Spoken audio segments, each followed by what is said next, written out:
Welcome to Finding Certainty with your host and U.S. Army veteran, Patrick Lang. Over the next hour, you'll learn from Patrick and his expert guests how to attract more certainty into your business and your life.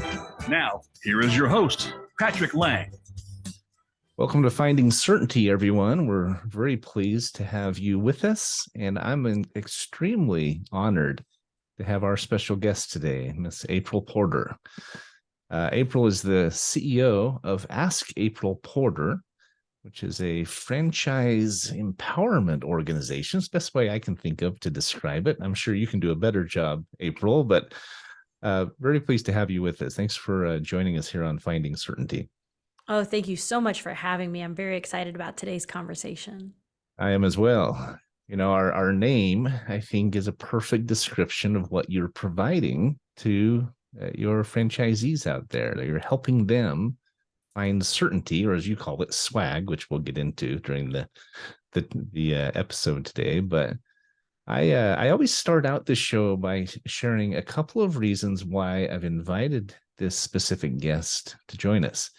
And I don't spend a lot of time on bio. We get into that sort of during the episode, but just so you all know, April is a former attorney, prosecuting attorney, and a judge, multi-unit award-winning franchisee.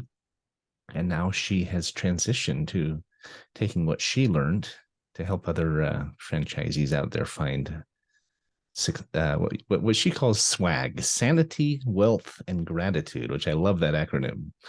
But anyway, top two reasons why I invited April to join us is, first and foremost, she is providing an incredible service, a much needed service to franchisees who in many respects are the backbone of our economy. Small businesses and franchisees, they make up a very large percentage of our GDP. And so she's providing this just really important service. And secondly, she's coming from a place where she has spent her entire life fighting for the vulnerable and for victims and the underdog, if you will. And so it's just a really interesting combination with a history that I think has a lot of heart to it. So it's a great example of what we look for here on Finding Certainty. So thank you again for being here, April. Really appreciate you taking your time this morning. It's my pleasure. So let's start out by talking a little bit about you. We break this show up into three parts. The first section, I like to get to know you a little bit and tell us a little bit about your background, what led you to becoming an attorney and eventually a judge. And I know you're in St. Louis. Tell us a little bit about your background. You got your JD, I know, from Washington University, and I think you have your law license from the Missouri Bar Association. But let's talk about your earlier life, where you grew up, maybe a little bit about your family, what led you down that path. I'd love to. So I grew up actually in Kansas City, which is on the western side of Missouri. Many people think it's in Kansas, but where I lived was Kansas City, Missouri. And I grew up in a household. I'm the oldest of two additional girls. So there's three sisters total. My parents, neither one graduated from college. They both attended some college, but didn't graduate from college. And I was a dancer. I was a competitive dancer growing up, and that was my thing. So I think one of the things that really made a huge impression upon me early on, both of my parents have an extraordinary work ethic and a very high level of integrity and ethics. And I would watch where they would really hold high standards, even at work. They would come home with stories about where they felt, my mother in particular, maybe felt other people were not holding up their end of the deal as an employee. Maybe they were taking too many personal calls or doing other things on company time that she felt wasn't appropriate when you're being paid, to work for the company. So I remember that very much. My dad was the same way, but something that really stuck out to me about my dad's experience is that he was a warehouse manager back for Montgomery Ward, for those of you that remember those days when Montgomery Ward was a department store. And he created systems and software that was saving the company millions of dollars. And he was so successful that they were sending him all over the country. And he spent a lot of time traveling when I was young to go all over the country and solve problems in the warehouse management or open new warehouses and do all of these things. But yet every time a promotion came up, he was told that he was not eligible because he did not have a college degree. Wow. And so as a young person, I continually saw him get passed over, yet he was charged with training the person that would be his boss. Interesting. And I always felt that was so unfair. And, I admired and loved my dad so much. It was kind of that feeling of, if you just knew my dad like I knew my dad, right? You wouldn't hesitate. And what does a college degree mean? And he went back to school even for a couple of years trying to get the degree, but it just was, he couldn't take enough credit hours in the time that he had working full time to really make it plausible to get one. So ultimately, he quit and he became an entrepreneur, and he became successful as a business owner. And then later in life, he got involved with a banking system and became part of the headquarters of a bank.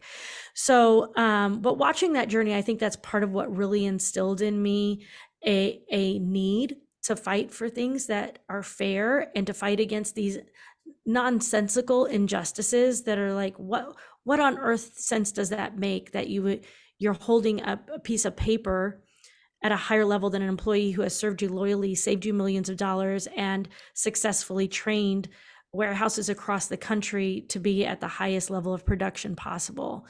And so yeah, I think that's part of where my drive in that respect came from. Well, I love that story because it says a lot about you, right? You grew up with principles and examples of integrity, and at the same time you had this almost I don't want to say resentment, but it's just this passion about, hey, this isn't fair. This who is standing up for my dad? Who's standing up for the underdog? That resonates with me because I've always been that sort of kind of advocate in my life. I married a widow with 3 children. I have this savior complex, right? I had a brother and sister who are both adopted, one from Korea, one from Samoa, and I was always really defensive, looking out for them. I got in fights, in junior high and stuff, defending my siblings, and so that really resonates with me. I've always been that sort of advocate, so I definitely can appreciate that about you. So I would assume that also led to you wanting to get a degree of your own, wanting to go to college and say, well, I'm not going to let that happen to me. Is that safe to say? Well, I think that it was just kind of a given that I would go to college. I mean, I was always a high achiever as a kid, and my parents wanted so much to create that life that they didn't have, and they wanted to eliminate any obstacles, right? So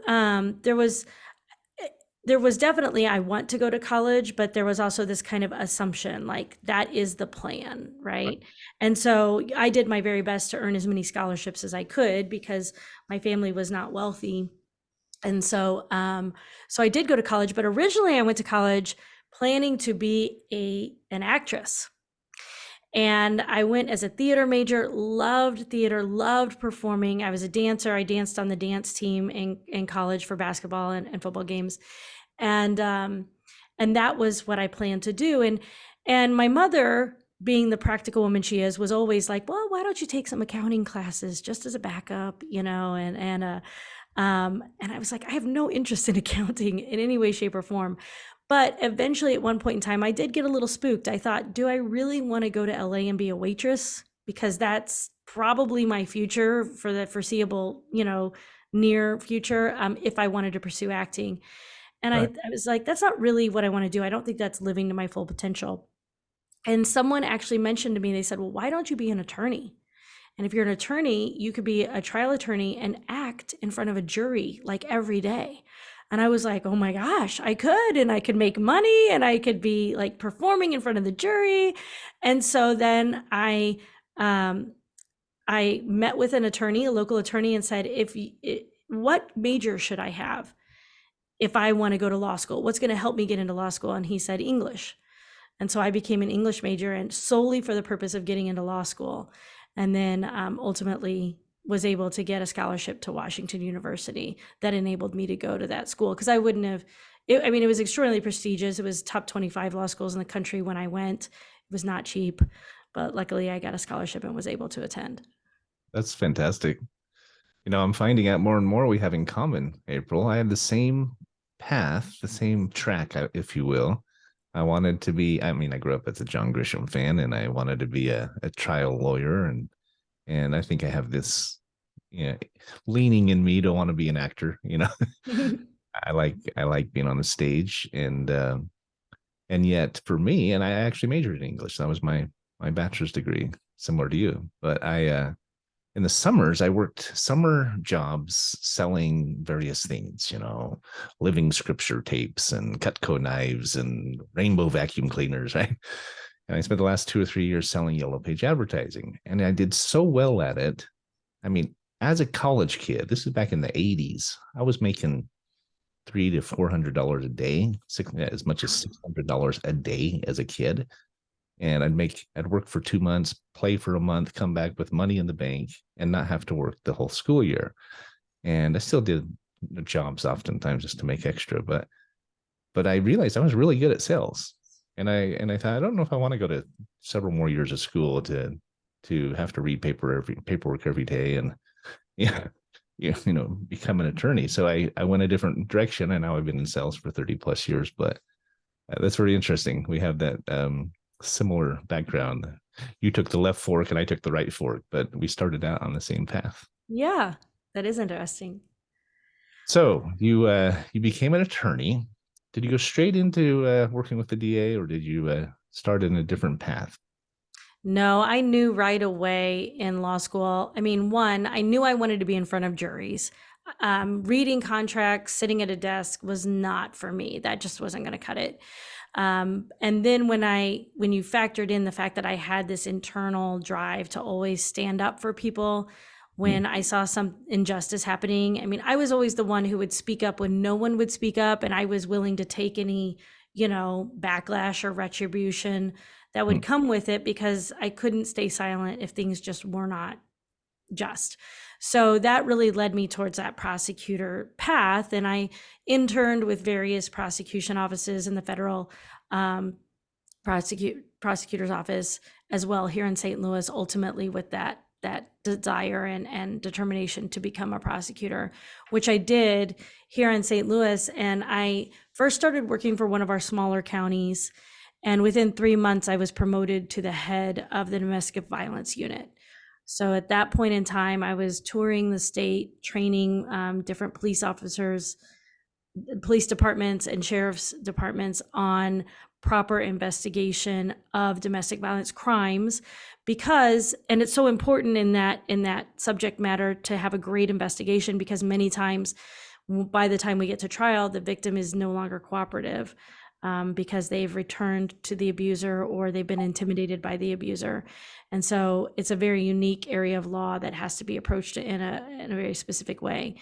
So I started out there, and then after a couple of years, I moved to one of the larger counties, and I was assigned there to a special unit that prosecuted sexual assaults, child abuse, and then homicides. And so that was the majority of my career, was in violent crimes against women and children. Wow. Again, you resonate with, I resonate with everything you're saying. Our company, Certainty Management, supports various nonprofits, but if there was one that I would say is our flagship or our baby, it's an organization called Operation Underground Railroad. Mm-hmm. You haven't heard of them. They're a national organization started by a guy named Tim Ballard. He worked for Homeland Security in child sex trafficking, and he quit his high-paying federal job to start a nonprofit because he felt like he was too limited and jurisdictionally and all the red tape and so forth. And he wanted to be able to go out and save kids. And so I love that. We're big fans of theirs. And again, hearing your story, it's just more and more examples of you advocating for those who are vulnerable and those who, need that support, that help. And it's a perfect transition into what you've done and what you're doing today. So tell me, as you look back on your career, you went from being a prosecuting attorney to eventually being a judge, right? And you served as a judge there in Missouri for a time. Yes. What was that like? Having the gavel and laying down those decisions. It's got to be a lot of pressure and a lot of, obviously, a lot of responsibility. Well, it was very much like the show Night Court, because I was a judge for one of our municipalities here, and it did take place at night, and it mostly was traffic offenses and small misdemeanors, some assaults, unfortunately, but those types of crimes. I absolutely loved being a judge, because I truly believe that while as a prosecutor, I was very much advocating for victims of crime, that there is advocacy to be done on the side of a defendant as well, in ensuring that their rights are absolutely upheld in accordance with the values and the Constitution that we have here in the United States. And being a judge really stretches your skills, because you have to be completely impartial, and being able to remove your own biases and remove your own opinions from something and listen to two sides and render a verdict that is truly based upon the evidence and weighted by the scales of justice. I think it's a very unique skill, and it's one that I pride myself on being able to do. I very much enjoy being a judge. And do you still do that, or that's a thing of the past? That is in the past. My jurisdiction was encapsulated with another jurisdiction, and so my bench was retired. Okay. It's very interesting. I think it's an important skill that anyone should be able to learn, to be able to remove the emotion from a relationship, a discussion, an argument even. It's so important. I think we all deal with controversy at times and disagreement and hurt feelings, or even inadvertent offense, and to be able to look at both sides and be impartial. And it's very hard to do. We all are emotionally and engaged, and it's one of the most important. In fact, it's a really important principle. It's something that's been on my mind a lot lately, dealing with a little bit of internal stress with partners and affiliates where there's been a misunderstanding or whatever. It's just so important. So we are coming up on our first break here, but any last thoughts on your legal career before we go to break? No, I mean, I think that it is what has allowed me to be so successful in other areas of life and career. Are the skills that I've learned along the way are so applicable to business, even when, people don't initially see that. Yeah, I can imagine. Well, we're going to get into that in the next segment here. We're going to go to break. If you're listening to us for the first time, thanks for joining us. We talk about ways to find greater certainty in our lives and our businesses, organizations, nonprofits, whatever the case might be. We're visiting with April Porter. She's the CEO of Ask April Porter. And we're going to talk a little bit about your name, because I was intrigued by that. And I know there's a whole topic there. So come on back. We'll be right back just in a couple of minutes. Thanks, everybody. All clear. Great segment, everyone. Back in 2. All right. So I always tell everybody on the YouTube channel, they get the behind the scenes. They get the real dirt, because we don't stop the recording. So while everyone is listening to the ads on the radio channel, they get to hear from us. So I know you're married. You said your husband hung your sign for you. We were talking about that before. And Yes. tell me about your family. Any children? Any No, dogs? we don't have any children. We did have 2 Boston Terriers, and they've unfortunately passed in the last 2 years. Okay. So now we are empty nesters in that respect. But we love to travel and travel quite often. And so it's nice not having to worry about leaving our pets behind when we do that any longer. Nice. I understand. I grew up with dogs. I've probably had a dozen dogs in my life, and my wife, though, she's not a dog person. She loves cats. So I bought her these 2 little kittens for her birthday about 10 years ago, and they are our babies now. All my children are grown and gone. I have 5 children, but our cats are our babies, and cats are a little easier than dogs. We can leave them for 2 or 3 days with food and the fountain going, but man, they're high maintenance. Yeah. They are high maintenance, right? Yeah. Yeah.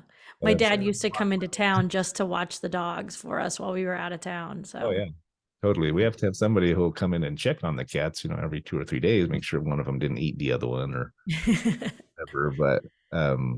But they do pretty well on their own. They're pretty independent. 20 seconds till we come back. All right. Thanks. I've come to be a cat lover though myself. So yeah, I haven't made it there yet, but I'm allergic to cats. So here we go.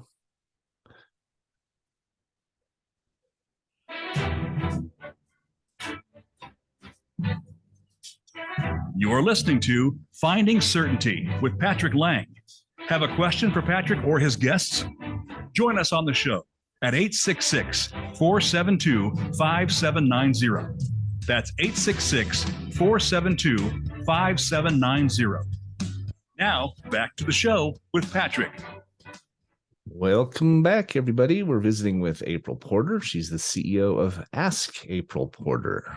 And she is a franchise advocate, expert, guru, influencer. The list goes on and on. I was reading your list of awards you've won over the last several years, starting as an attorney and a judge, and then getting into being a multi-franchisee owner, award-winning franchisee owner. And the list just went on and on and on. So we've talked a little bit about your legal career and your upbringing with your parents, getting you into becoming a prosecuting attorney and a judge. Let's talk about your transition from public servant to franchise owner. How did that come about, if you don't mind me asking? not at all. So after about 10 years working in very heavy and dark subject matter, I was ready for a change. And all along the way, as I mentioned just in a snippet, I had been a competitive dancer. So I'd always done on the side teaching dance, teaching fitness. And I found out about this concept, a kickboxing fitness concept that my friends had invested in on the Kansas City side of the state. And when I took a look at it, I'm like, wow, this place looks awesome. And if there was one here in St. Louis, I'd work out there. And since I was looking for something new and I didn't want to go into being the type of attorney who sat behind a desk and just read paperwork all day, I thought, well, what if I became an entrepreneur, business owner? I'd always had that spirit, always been trying different side gigs. So we decided to take the leap and we invested in bringing that kickboxing franchise to St. Louis, being the first franchise owners here. And we dove in. We decided we would go big or go home. We committed to opening 3 locations, even though I had zero experience being a storefront business owner. And then I dove in, did everything the franchisor told me to do. And at about 3 months, we were profitable and we were ready to start bringing on our first employees. And I knew I had to open those 2 other locations. And I'm standing there in the gym saying, okay, you know what? I can't be in 3 places at once. And part of why this first one has been so successful is that it's my friends and neighbors and everybody who knows my personality are coming in, to work out with us. And how am I going to duplicate that in the other locations? And that's when I really realized that the franchisor doesn't give you everything you need to be successful, like many people believe. It is not truly a business in a box. It's more a job in a box. You're just working for yourself, but you still have a job.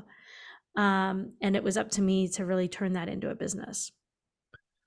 Well, that's very interesting because you talk about your dad, how he eventually broke out, became an entrepreneur. I'm sure he was an inspiration to you and maybe a sounding board for you as you were going through a lot of this. But so many small businesses out there, even large businesses, they start with a passion right? Something they're passionate about. They're a really great contractor, or they're just a really great artist or attorney or whatever.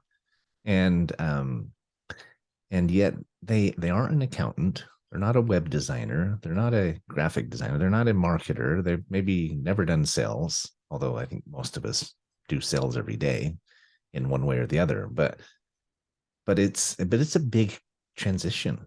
It's almost an impossible transition, right? Especially if you try to do it alone, because you can't wear all the hats. You can't be all things to all people. It's one of the mantras here of Finding Certainty is we have to look outside of ourselves, get out of our way, look outside the box, and consider new approaches, tools, techniques, and relationships. And so I think your experience there was not unique, I guess is my point. It's something everybody deals with, right? And you hit it head on. And yet I know you went on to make it very successful. You ended up owning multiple franchises. You ended up winning multiple awards, being recognized as the top 50 fastest growing companies in St. Louis or in Missouri, right? Mm-hmm. Et cetera, et cetera. So how did you do it? How did you overcome that or get over that hurdle?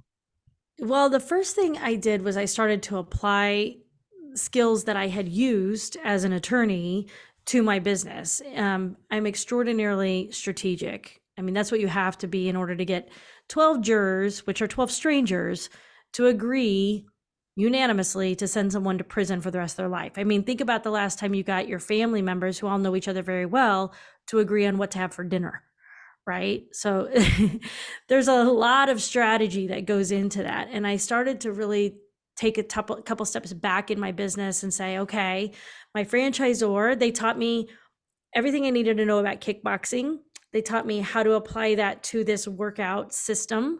They taught me how to sell gym memberships and how to ring those up into our software, right? And okay, well, what do I need to grow this business? And it was really a recognition of, I don't know what I don't know, but I can think strategically about the objective and then what are the steps to get there. And so I started to create a lot of things myself, such as an ownership cloning system, which is what I call a training system that develops people into be leaders that you can delegate to and trust completely. And they are just as bought into growing your business as you are. So I developed that on my own. I developed some really amazing marketing strategies on my own. And then I got to another ceiling where I really felt like, okay, now I've tapped out of what I know how to do. I need additional help. And that's when I sought out and found my first executive business coach who really was able to teach me some of those advanced business strategies that I'd never been introduced to before. And then we began implementing those. Well, it's like they say, it takes a village, right? That's not just about raising children. It is about anything in life. I think so often we are too independent. We try to do it all on our own. Either it's hard for us to delegate, or we're overly optimistic or overly confident. But most of us get to a point in life where we realize we cannot do it by ourselves. And so you talk about hiring a business coach. I'm a huge fan of having mentors and coaches who help us. If nothing else, they help us get different perspectives and maybe get a little bit further away from it. They force us to step back and realize where we need help and realize where we're strong, maybe, and so forth and so on. Now, I've heard you mention 2 or 3 times so far the word systems. Your father is an expert at that, right? Speaking of your dad again, he implemented systems that took his warehouses and the company to entire new levels. And unfortunately, they didn't reward that like they should have. They didn't promote him as they should have. But he was obviously working within systems. And that was a big reason for the millions and millions of dollars he saved them and the success that he had. How did you, as looking at your dad, maybe reflecting on his example, did that occur to you at that time? Did you know that systems were needed, or did it just happen kind of by accident? Or I get the sense that you don't do anything by accident. So My guess is it was much more strategic, but looking back on it, how did systems fit into what you were doing? Well, I recognized, gosh, I can't even think of a time in my life when I didn't recognize that systems would make whatever I was working on move faster and more efficiently. Back in the day, I was the captain of our dance team in college, and back then we were ranked in the top 3 in the nation.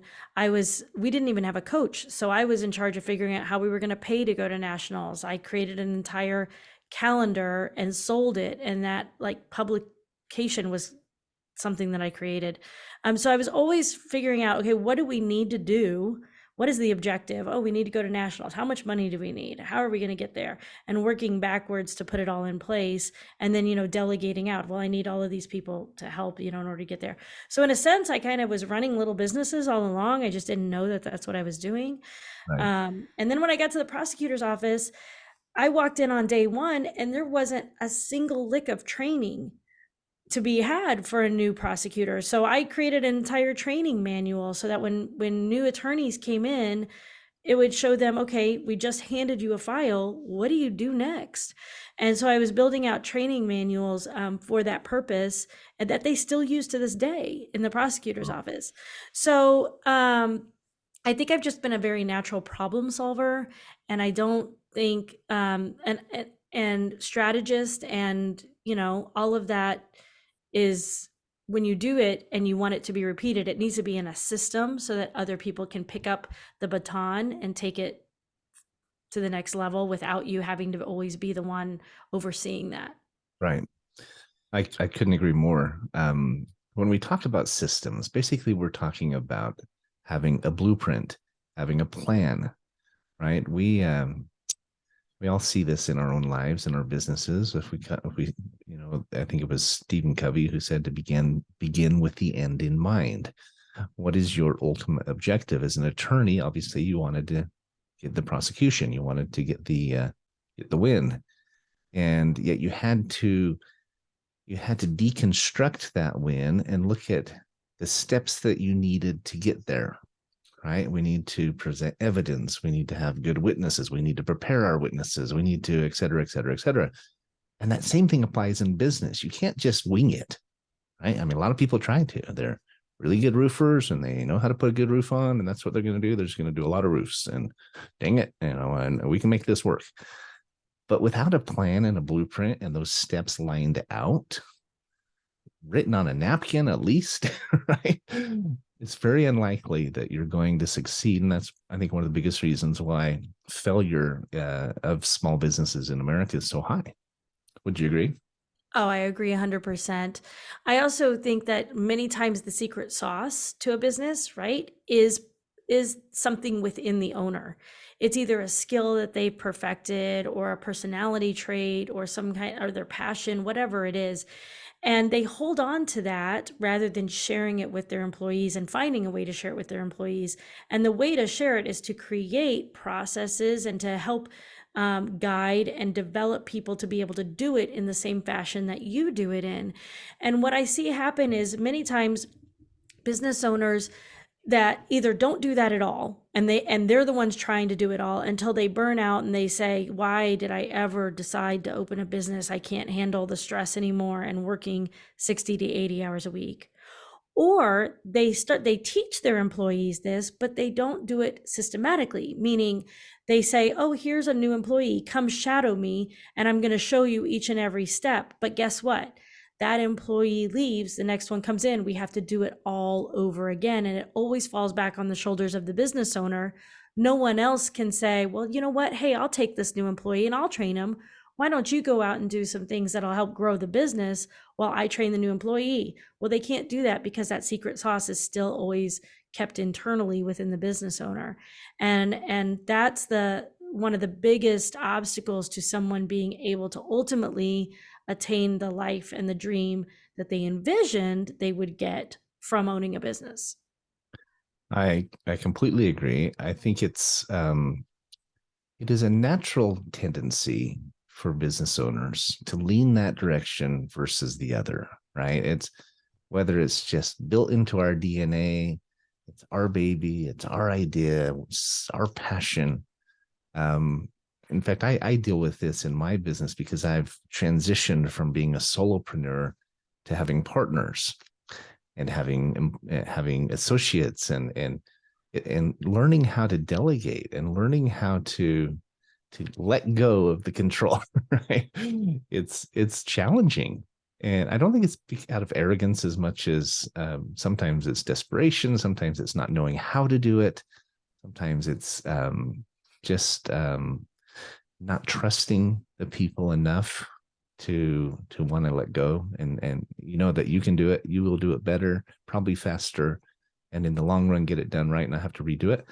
But it's interesting because I wrote a book last year, and I was invited to be in a book called Mission Matters. It was co-authored with Adam Torres, and I wrote my chapter on accountability, and I talked about delegation. I talked about how important it is to let go of those reins, let go of that control, because when you do, not only do you get more done, and not only do you take workload off your plate and accomplish more, but you also build trust and you build rapport and confidence in the people around you. If you don't delegate, you're basically sending a message that's detrimental to your business. It's been my experience anyway. Any thoughts on that topic? I couldn't agree more. In fact, one of the things that I teach is that to be a true business leader, you actually need trust 3 ways. 1, you have to trust your employees. 2, your employees have to trust you, that when you say you're going to, give them a raise, or you say you're going to do something in the business, that actually happens. They can trust that. But number 3, your employees must feel trusted by you. So it's one thing to say, I trust my employees, and it's another thing for those employees to actually feel and believe that you trust them, which is what really empowers them to be able to excel in their roles. I love that. It's interesting because obviously you think of as a franchisee or a franchisor, you have to duplicate yourself. You have to instill trust, create trust, and build trust in order to duplicate your locations, right? To become a multi-franchisee owner, you have to be able to do that. But what if you're not a franchisee? What if you're just a business with employees? You still have to do the same thing. You're still trying to duplicate yourself and create those connections and that empowerment, if you will, if you ever truly want to get to those levels of success.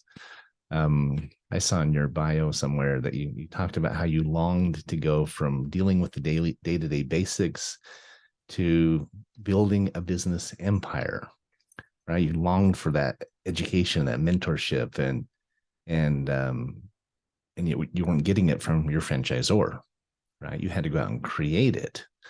To your credit, you did it, and you did it well. I mean, you've since been, you were one of the top 5 or top 50 fastest growing companies in St. Louis. As we said before, you were voted as the business person of the year back in 2015. And then you've continued, and you realize that, hey, I could do this not only for myself, but I could do this for multiple franchisees, which has led you to today. So let's talk about that next. Let's talk about the transition from franchisee to franchise influencer. We're gonna go to another break real quick, but when we come back, let's talk about what you're doing today with Ask April Porter and this evolution of April Porter to making such a difference in the franchise industry now that you are. It's impressive. So any last thoughts in the last 30 seconds before our next break? Just that I think so many times business owners don't quite catch on to the fact that they have control of their own destiny. And it's just a flip of the switch in our mindset about waiting for the answers to just come to us and actually saying, no, you know what, I'm going to take the action myself. That makes the difference. I totally agree.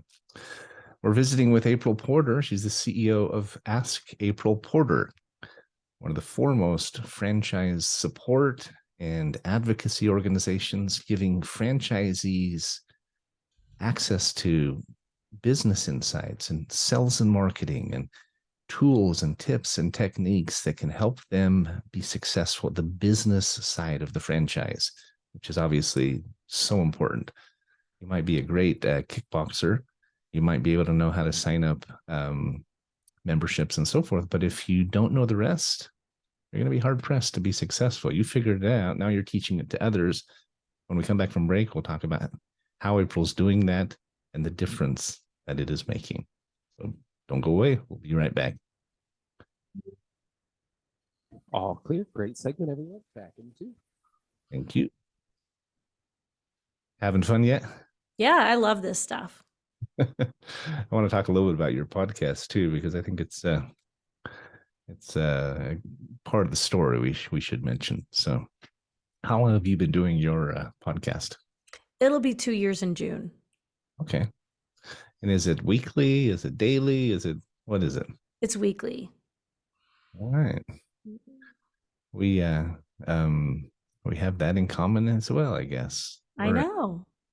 I'm still trying to figure it out, getting better at it. It's not something I've done for years and years, but I'm enjoying it, and I've had some really fantastic guests. It kind of forces you to up your game a little bit. I think to be out in the public like this, talking about your business and your thoughts and principles, you have to really analyze them and think, what do I think, and how do I feel? And it's been a really great experience. There's a lot of ripple effects that have come out of it. I'm sure you've experienced that as well. Yes. Yeah. I mean, I love it because there's just not any resources out there for franchisees specifically, let alone free resources. And it is the one consistent every single week. If they come, get 20 minutes or less. That's the other thing. We know everybody feels so pressed for time. So in 20 minutes or less, we're usually giving them a business strategy, a mindset perspective.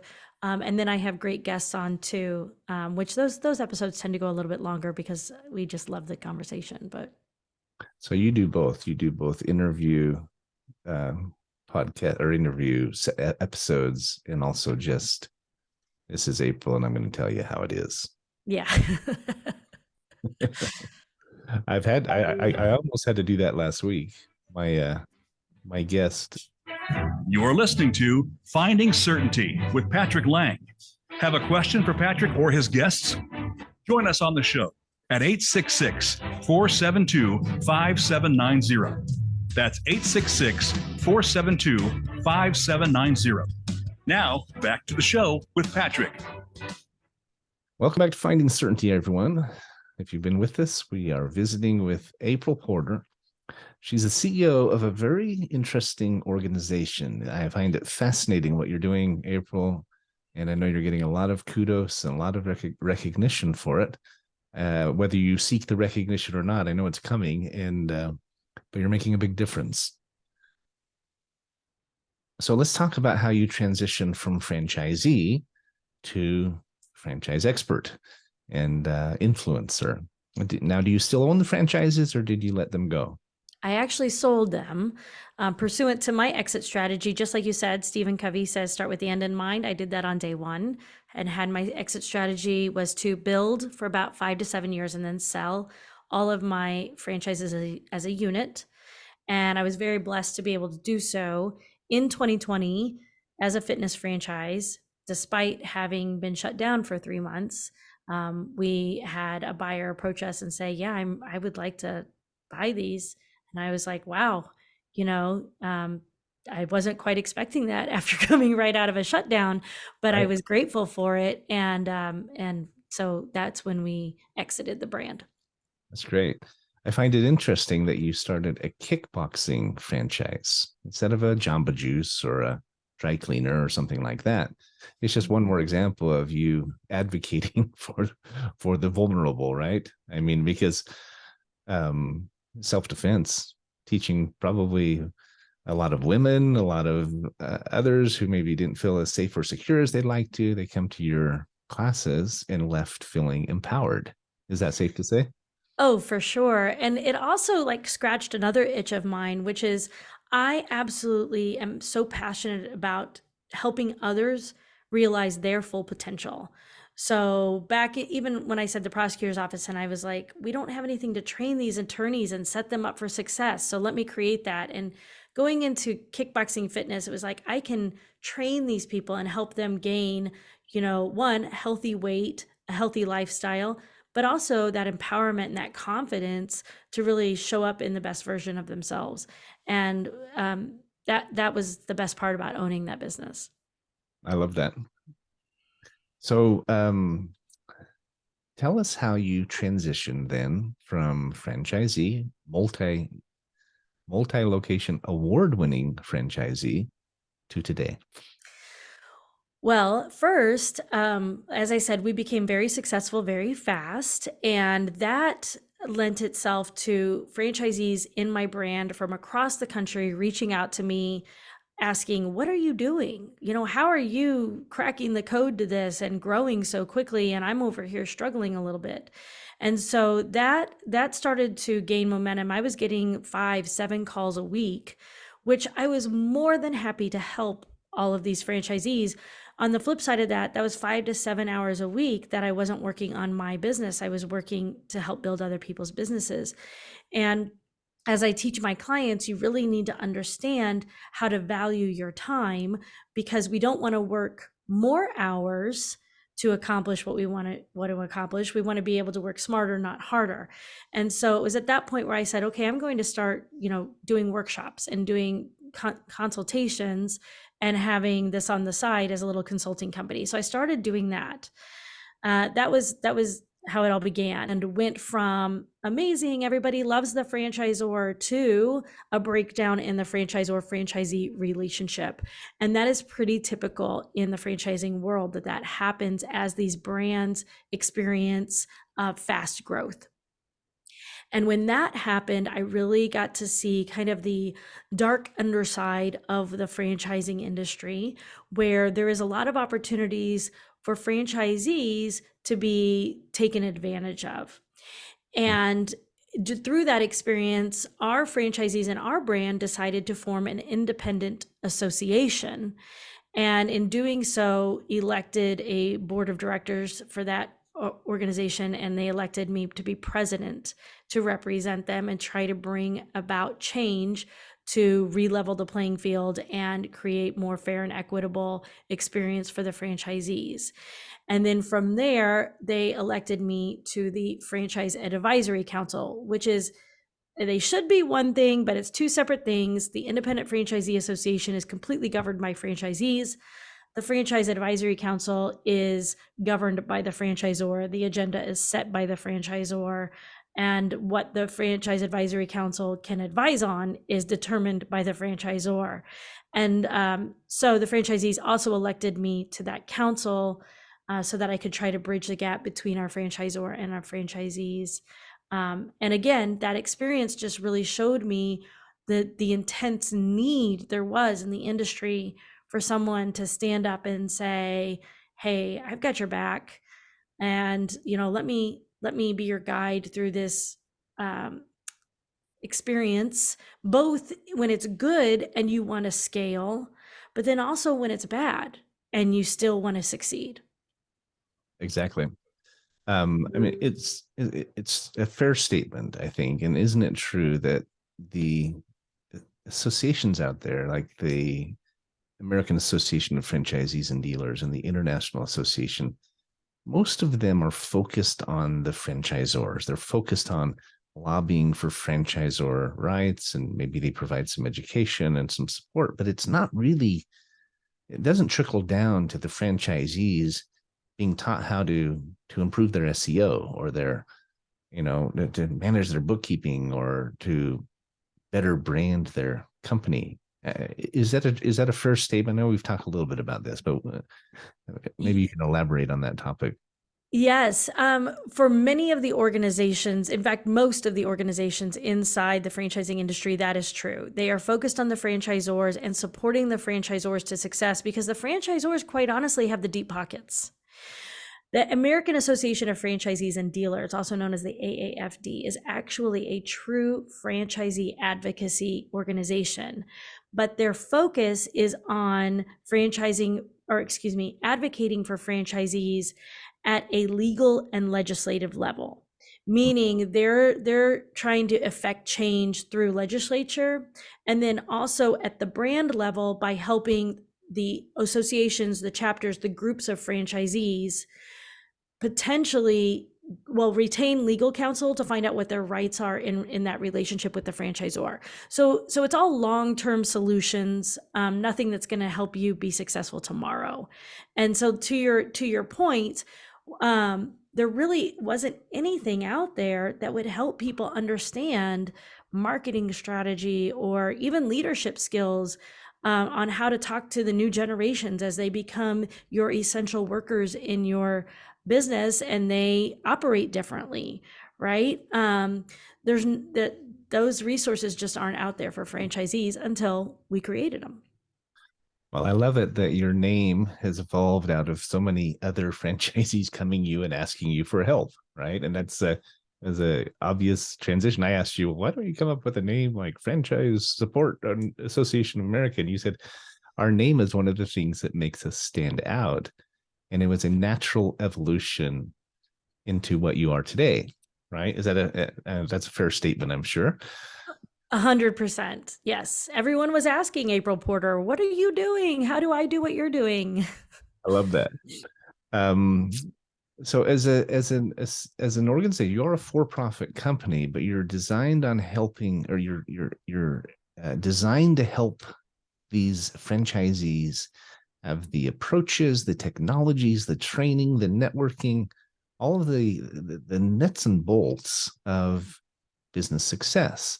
And you've even started your own podcast. You've been doing that now for a couple of years. It's the #1 franchise podcast on Apple, right? The Infinite Franchisee Show. So congratulations. Thank you. I could probably learn a thing or two from you, as I'm a newer host here on Voice America. But and then I know you're putting together your first annual conference coming up in St. Louis, April 18th to the 21st, and you call it the SWAG Conference. I mentioned this earlier, but tell us a little bit about SWAG as we're coming toward the end of the show here. Oh, SWAG is one of my favorite things that we teach franchisees, and it stands for Sanity, Wealth, and Gratitude. And what that really means is that when people decide to become business owners, they envision this life where they're going to work less hours than they do as a corporate employee. They're going to make more money than they do as a corporate employee. And it's going to enable them to have life experiences that are enriching both for themselves and for others, being philanthropic, being fulfilled as a person during your time here on earth. And so that's what Sanity, Wealth, and Gratitude really encompasses. And even the little "and" in there has significance because we really want people to understand you do not have to sacrifice one or the other. You get to have it all. You get to have sanity and wealth and gratitude all rolled into one. You don't have to choose.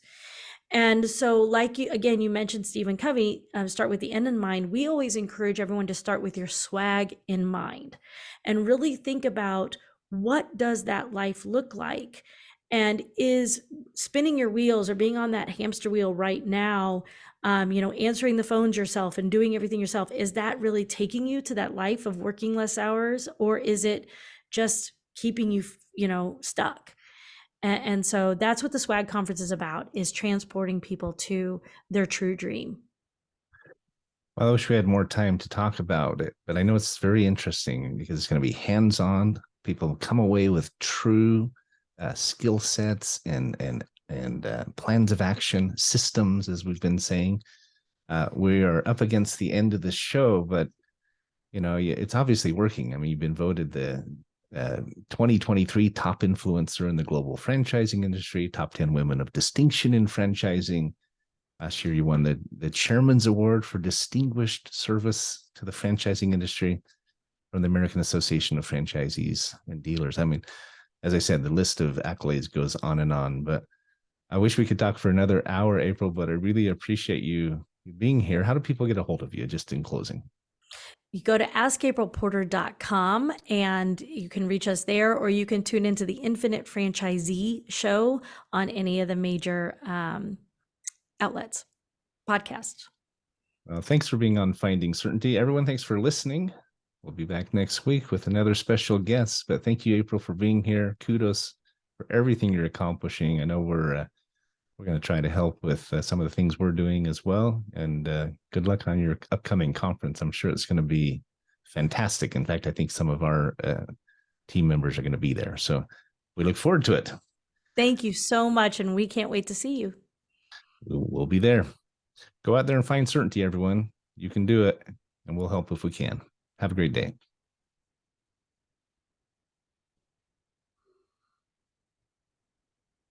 All clear. Great job today, everyone. All right. Thanks for the help. Take care. Have a great week. You too. All right. Well, we're still recording the YouTube. So is there anything we missed or anything that you'd want to add in? Oh, well, I mean, this has been so much fun, just kind of traveling down memory lane as to how we got here where we are now.